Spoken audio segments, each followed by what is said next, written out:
So, hi students, welcome to our channel. Good morning, all of you. So, चलो आज start करते हैं दूसरा कॉन्सेप्ट जो कि करंट इलेक्ट्रिसिटी का बहुत इंपॉर्टेंट कॉन्सेप्ट है जिसे कहते हैं हम ड्रिफ्ट वेलोसिटी। किस क्या कहते हैं? Drift velocity. ओके, डिनोट करते हैं VD से। It is denoted by V और the subscript D। Okay, drift velocity. तो ड्रिफ्ट वेलोसिटी क्या होता है? What is drift velocity? If you consider this a conductor, कोई भी आप कंडक्टर को कंसीडर कीजिए। अगर इलेक्ट्रॉन इस पॉइंट पे है और यहाँ पोटेंशियल ज्यादा है VA और ये है VB और लिखा है VA is greater than VB, that means VA ज्यादा पोटेंशियल पे है और VB कम पोटेंशियल पे है और कम पोटेंशियल है, VA उससे बड़ा पोटेंशियल है। तो इलेक्ट्रॉन इस पॉइंट से इस पॉइंट तक जाएगा। Electron will travel from lower potential to higher potential. Okay, so lower potential से हायर पोटेंशियल तक जाने में जो इसका वेलोसिटी होगा वही होगा इसका ड्रिफ्ट वेलोसिटी। उसी को ही कहते हैं इसका drift velocity. Let me check, आ रहा है कि नहीं? यस, आ रहा है। सो आप ड्रिफ्ट वेलोसिटी का डेफिनेशन क्या लिख सकते हैं? और ये velocity up the order of centimetre per second होता है। ऐसा नहीं है कि आप इलेक्ट्रिक फील्ड अप्लाई करेंगे और इलेक्ट्रॉन झट से यहां से वहां तक पहुंच जाएगा। ये होता भी है। कैसे होता है? अगर आपने ये ऑब्जर्व भी किया होगा, आप जितनी देर में स्विच ऑन करते हैं, आपके घर के किसी भी डिवाइस का स्विच ऑन करते हैं, वो इंस्टेंटेनियसली ऑन हो जाता है या स्टार्ट हो जाता है। जैसे कि आप लाइट देख सकते हैं, किसी भी घर का आपका लाइट बल्ब का स्विच ऑन करते हैं तो इलेक्ट्रॉन्स मतलब क्या होता है, लाइट जल जाती है इंस्टेंटेनियसली।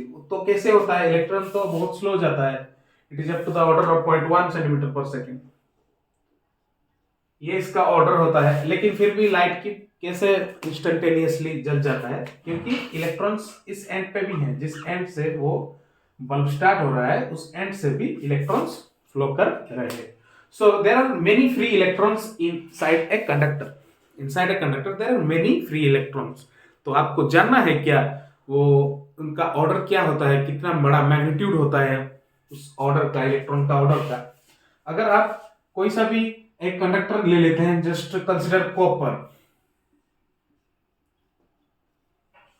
ओके, आप कॉपर भी अगर कंसिडर करते हैं और एक एटम से, कॉपर के एक एटम से एक फ्री इलेक्ट्रॉन को कंसीडर कीजिए। There is one free electron per atom of copper given in a conductor. So अगर उस कंडक्टर का 1 मीटर क्यूब वॉल्यूम लेते हैं तो वहां आता है 10⁻26 फ्री इलेक्ट्रॉन्स। इतने फ्री इलेक्ट्रॉन्स होते हैं। Okay, there are 10⁻26 free electrons and they are moving randomly. Inside that conductor, they are moving randomly. If these are electrons, one electron is moving this side, the other electron is moving this side, the other electron is moving this side, it is this side, it is this side. So they are moving just randomly. So आपको आपके मन में ये question जरूर आता होगा कि अगर ये इस साइड मूव कर रहा है, that means there must be a current associated with it. अगर इस इलेक्ट्रॉन इस साइड मूव कर रहा है, there must be a current associated with it, and as well as if this electron is moving toward that side, there should be a current, electric current associated with that motion of electron. Electron के motion से एक electric current वहां जरूर होना चाहिए। लेकिन ऐसे भी आप एक कंडक्टर को ऐसे ही पकड़ लीजिए, without connecting it to a circuit, ऐसे ही एक तार को पकड़ लीजिए, आपको करंट नहीं लगता है। Why is that reason? क्योंकि रैंडम मोशन से तो एक करंट जनरेट होता है। इसका रीजन क्या है कि हम उसका एवरेज देखते हैं तो वो जीरो हो जाता है। The average current is zero as they are cancelling due to that random movement of the electrons. Electron के रैंडम मूवमेंट से जो करंट इंड्यूस नहीं पैदा हो रहा है वो कैंसिल हो रहा है, तो उसका एवरेज वैल्यू जीरो होता है। तो अगर हम एक इलेक्ट्रिक पोटेंशियल अप्लाई करते हैं और इलेक्ट्रिक पोटेंशियल और इलेक्ट्रिक फील्ड अप्लाई करते हैं तो सारे इलेक्ट्रॉन्स एक यूनिट डायरेक्शन में जाते हैं और उसी के वजह से हमको एक डायरेक्शन में करंट मिलता है. So we need to apply some electric field to the poles of that conductor. Okay, और इलेक्ट्रिक फील्ड बोल सकते हैं और क्या बोल सकते हैं, इलेक्ट्रिक पोटेंशियल बोल सकते हैं. So we need to have a potential difference between those two ends of that conductor. Conductor के दोनों एंड में एक पोटेंशियल डिफरेंस होना चाहिए और इलेक्ट्रॉन्स लोअर पोटेंशियल से हायर पोटेंशियल तक जाता है. That means electrons travel from the negative terminal of a battery to the positive terminal of a battery via a circuit. Okay, so वही लिखेंगे definition. What is the definition of drift velocity? The definition of drift velocity is like this. अगर आपको ये पूछता है question,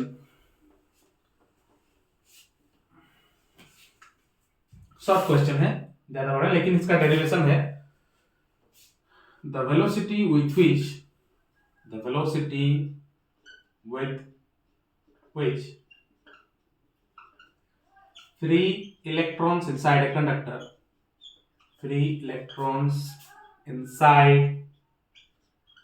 a conductor move from lower potential to a higher potential. और आपको ये भी लिख सकते हैं in a compact form, inside a conductor move from the negative terminal to the positive terminal. Okay, so lower potential होता है negative terminal और हायर पोटेंशियल होता है positive terminal. So move from the lower potential to a higher potential that means positive terminal to positive terminal. ये लिख सकते हैं यहाँ positive terminal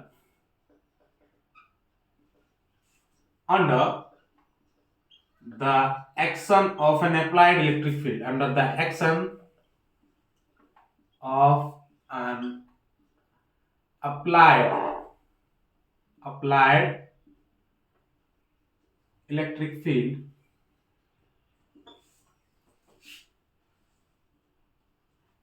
is called drift velocity.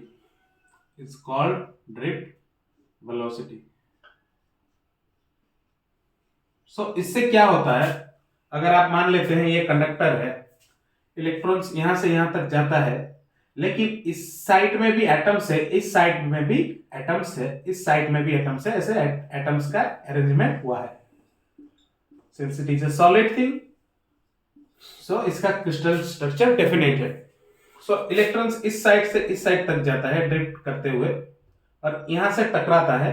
सो इससे इसका डायरेक्शन चेंज होता है, तो इस तक पहुंचने में उसकी सारी एनर्जी खत्म हो जाती है. और एक बात बताना मैं तो पहले से भूल गया, और जो वो रैंडम मूवमेंट कर रहे हैं ना, इलेक्ट्रॉन ऐसे रैंडम मूवमेंट कर रहे हैं without the application of an electric field, जब इलेक्ट्रिक फील्ड आपने नहीं दिया होता है और वो रैंडम मूवमेंट कर रहे होते हैं, तो कहां से उनको एनर्जी मिलती है? The energy they get it from thermal energy.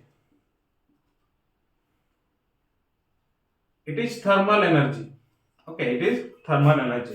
जो कंडक्टर वो अपने एटमॉस्फेयर के साथ और सराउंडिंग्स के साथ जो टेम्परेचर में है, उसी टेम्परेचर से इन इलेक्ट्रॉन्स को वो एनर्जी मिलता है, वो रैंडम मूवमेंट करने के लिए एनर्जी मिलता है. अगर ये भी देख सकते हैं आप, सो ये हायर पोटेंशियल है, ये लोअर पोटेंशियल है. That means it is at that higher potential is attracting this electrons towards itself. So electrons क्या करता है, from this side to this side the electrons get reflect towards it, but यहां से collision होके वो फिर direction change कर लेता है.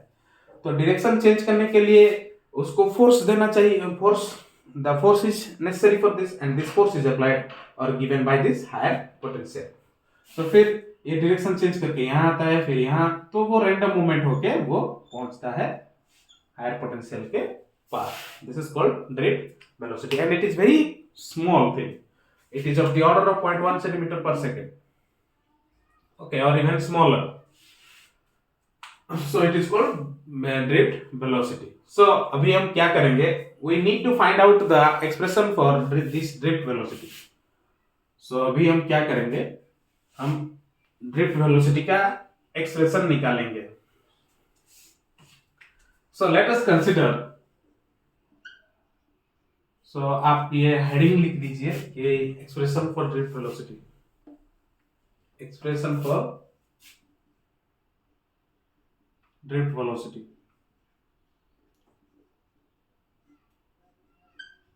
We need to find out the expression for drift velocity Vd. Okay. So let us consider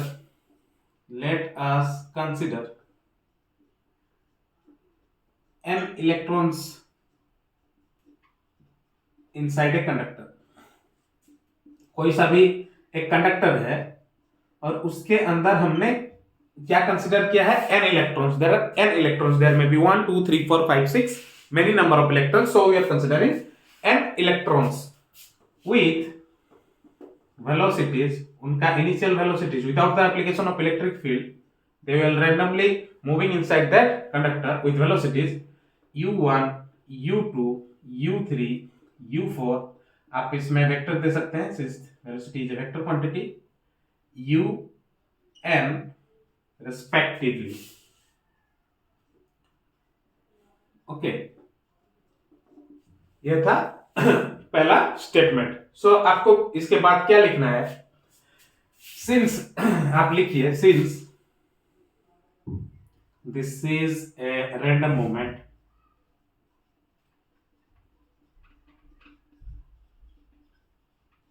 that results the net current zero, results zero net current लिख सकते हैं, results zero net current. So the average velocity is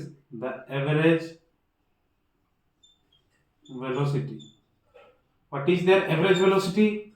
U average without the application of electric field, it is u1 plus u2 plus u3 plus dot dot dot plus un divided by n. Since you are finding the average velocity, we need to divide it by the total number of electrons. It is zero. Okay. So आपने क्या किया अभी, you just started that electric field. Now electric field is applied on the conductor में electric field आपने apply किया. That means a force is being applied on those electrons. So what is the force? So force on the electrons is F is equal to minus E. If the electric field, the value of electric field is E and the charge on the electrons is small e, and we are giving a minus sign because electron is the charge on electron is negative. So the force on the electrons is minus E multiplied capital E. Okay, where E is the electric field. E equal to electric field. Okay, so E is the electric field. Now, as per Newton's second law, you know that F is equal to, आपको पता है F is equal to क्या होता है, ma. F is equal to क्या होता है, and F is equal to ma. So what is A? It is F by m. That means minus E by m. आप इसको एक इक्वेशन नंबर दे दीजिए. Name it equation. It is a very important equation. Okay. So now I need to remove these things. I hope कि आपने लिख लिया होगा.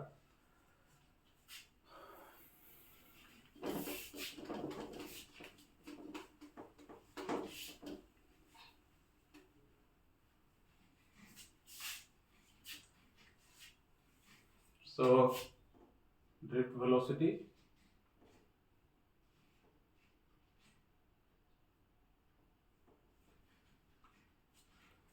फिर से आ जाइए ऊपर. सो हमने फ्रॉम इक्वेशन 1 ये ऐसे ही रहने देते हैं. If E is the electric field and L is the length of the conductor, लिखिए E इक्वल टू इलेक्ट्रिक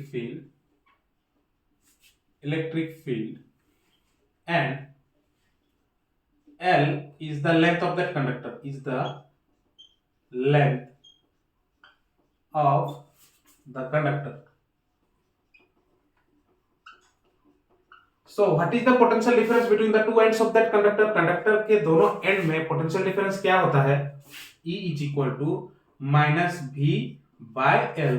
ये फॉर्मूला तो आपको याद होगा, minus dV upon dx. That means the potential gradient is equal to the negative of potential gradient is equal to the electric field setup.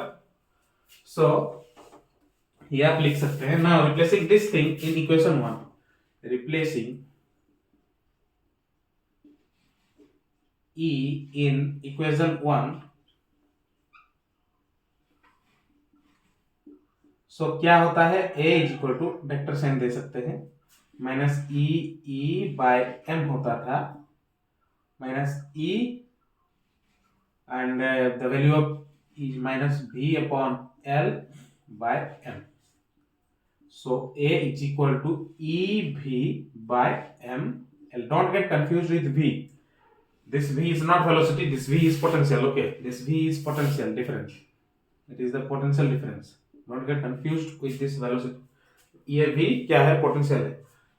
So let us name it as equation 2. So this is the acceleration of each electron. This is the acceleration of each electron. ये आप side में लिख सकते हैं. This is the acceleration. This is the acceleration of each electron. Acceleration of each electron.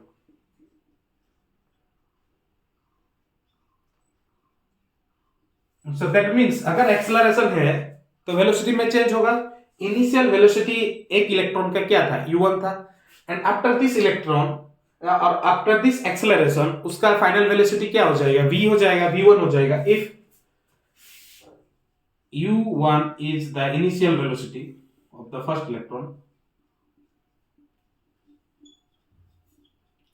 u1 is the initial velocity of the first electron, then after this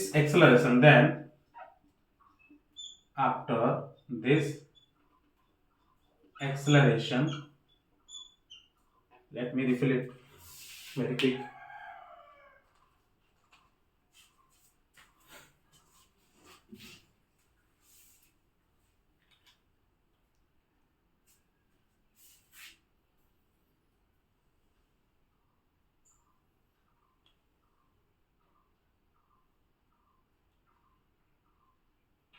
The major task, एक major task है. Your devices should be ready. Okay. कोई भी काम करने से पहले आपके devices ready होने चाहिए. So after this acceleration, the final velocity is v1. Final velocity is v1. Okay. So आप एक और चीज इमेजिन कीजिए. अभी यहां ये था कंडक्टर, ये था फर्स्ट इलेक्ट्रॉन. ओके, ये पहले जा रहा था u1 में. ओके, दैट मींस ये इस साइड में जाकर टकराएगा. तो अगर इस साइड से इस साइड तक जाने में इसको टावन टाइम चाहिए. ओके, तो टावन क्या होता है? फर्स्ट इलेक्ट्रॉन का एवरेज टाइम होता है बिटवीन देयर कोलिजन्स. इलेक्ट्रॉन तो कोलाइड कर रहा है, फर्स्ट इलेक्ट्रॉन रैंडमली कोलाइड कर रहा है. The average time interval between their it's collision. The average time interval between its collision. That means ये इस साइड से इस साइड तक जो जाने में जो टाइम इंटरवल इसका जा रहा है उसको कहते हैं हम रिलैक्सेशन टाइम. उसको कहते हैं हम रिलैक्सेशन टाइम. सो ये हर किसी इलेक्ट्रॉन्स का डिफरेंट होता है. चलिए मान लेते हैं फर्स्ट इलेक्ट्रॉन का टाउ 1 है, सेकंड इलेक्ट्रॉन का टाउ 2 है, थर्ड इलेक्ट्रॉन का टाउ 3 है. ऐसे अलग अलग होता है। ओके, सो आप लिख सकते हैं v1 equal to u1 plus a T from equation of kinematics. लेकिन यहां टाइम क्या है, टाउ है, that is the relaxation time, a tau 1। Okay, so similarly आप ये कंटिन्यू कर सकते हैं। सिमिलरली v2 क्या होगा, u2 plus a tau 2। v3 क्या होगा, u3 plus a tau 3। Velocity vector दे सकते हैं यहां, कोई प्रॉब्लम नहीं। सो एन ऐसे करके vn आप लिख सकते हैं, the velocity, the final velocity of nth electron, it is un plus a tau n।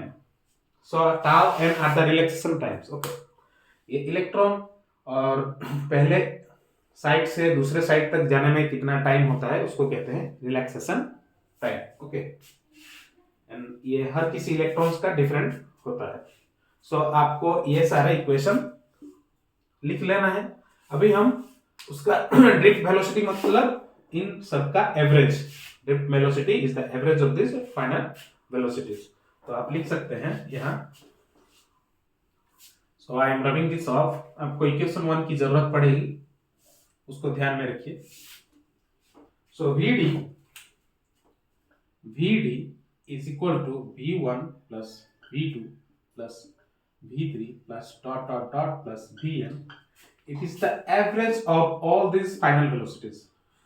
Okay, so आपको क्या करना है, v1 का फॉर्मूला लिखना है, v2 का फॉर्मूला जो आपने डिराइव किया हुआ है, the things that you have derived from the earlier cases, you have to write all of these things into that equation. So what is the value of v1? v1 का value क्या है, u1 plus a tau 1।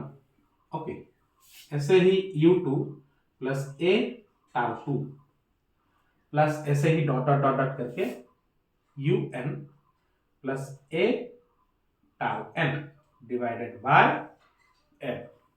आपको क्या करना है, you need to write separately the initial velocities together. आपको separately सारे initial velocities को एक साथ लिखना है। ओके, और सारे एक्सेलरेशन टाइम टर्म को एक साथ लिखना है।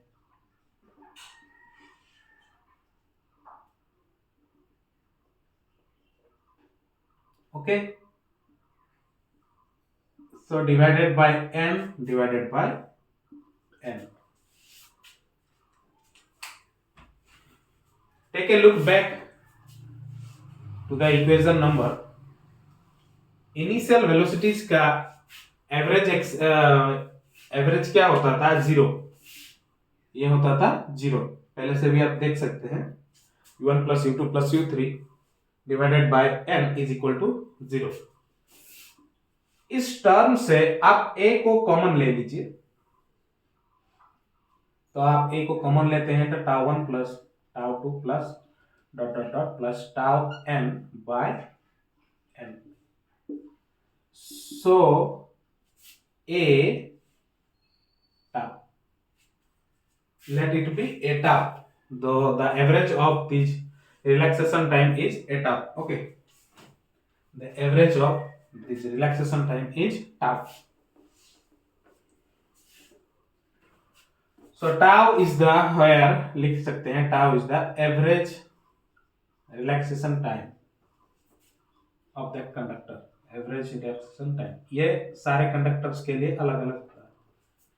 Okay, so vd is equal to this much. अभी आपको क्या करना है, you need to put the expression for acceleration. What was the acceleration, e v by m l into tau। this is the E, where the charge of that electron, V is the potential difference between the two ends, tau is the average relaxation time, m is the mass of that electron, and L being the length of that conductor. Okay, so the drift velocity for an electron inside a conductor, the expression is this, E V tau divided by m into L. Okay, the expression for average velocity, expression for average velocity, averaged, sorry, expression for drift velocity. So it is not a very big thing. You need only to remember the formula. Okay, so question आते हैं यहाँ से drift velocity के basis पर। आपको charge तो याद ही है, इलेक्ट्रॉन का पोटेंशियल डिफरेंस दिया गया होगा, टाउ दिया गया होगा, मास तो आपको आता ही है, लेंथ आता है। इन टर्म्स में से कोई सा भी टर्म्स मिसिंग होगा, आपको वही मिसिंग टर्म निकालना है। इधर ये मिसिंग होगा, आपको ये सारे दिए गए होंगे तो आपको वो निकालना है। किसी सा भी टर्म आप निकाल सकते हैं, वीडी निकाल सकते हैं, वी निकाल सकते हैं, एल भी निकाल सकते हैं। So this was all about the drift velocity. So keep practicing. All the best. Thank you all. और लेक्चर देखते रहिए, दोस्तों में शेयर करते रहिए। कोई किसी का भी डाउट आता है, एग्जाम तो बहुत पास है, आप कॉन्टैक्ट डिटेल्स दिया गया है, प्रॉब्लम्स के रिगार्डिंग आप बात कर सकते हैं। सो सी यू, थैंक यू।